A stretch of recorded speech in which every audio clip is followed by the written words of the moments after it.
ready to go on the field. Drivers behind the line in 3, 2, 1, Reefscape. Welcome to the autonomous period. The first 50 seconds pre-leaving program as usual. All three blue robots in synchronous form trying to deliver those game pieces to the top part of their reef. Would have been worth 7 points for their alliance. Red Alliance, though, not to be outdone. 45 techno kicks, potentially with our only reef-based autonomous during this weekend's event, successfully placing there into the reef, worth points for their alliance.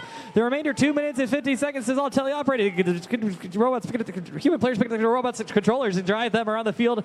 They built those over the past 13 weeks, and they'll continue to show off their work through this match.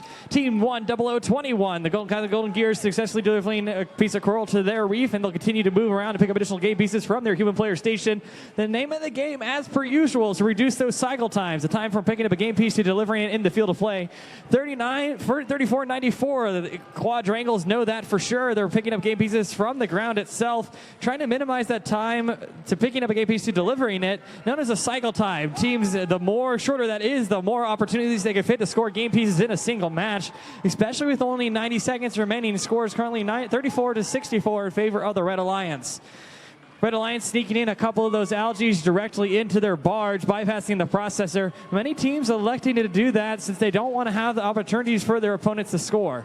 1747, Harrison Boiler Robotics having some issues picking up that coral, but they're working with their human player to adjust that placement mechanism to bring in additional game pieces to the field of play.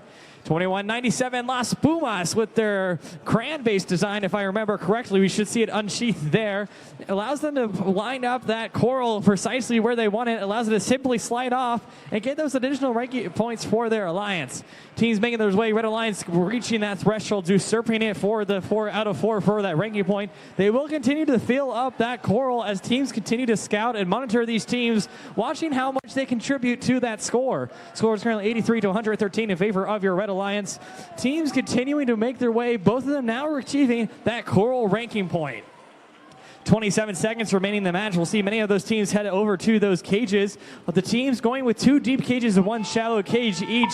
34-94 pulling up on that shallow cage, worth 12 points, my understanding, to their alliance. They'll need 1 more to sneak in there to get some points. 45 appears to be caught on that mechanism. We'll just see how that favors them out. 31-76, Pearl Precision getting elevated at the ground. They'll stay that way during the end of the match. 5 seconds remaining. Blue Alliance trying to get an additional climb point to make the end of this match. That's all we have time for. Qualification 23. Here at the First Indiana State Championship. Stick tight for those scores.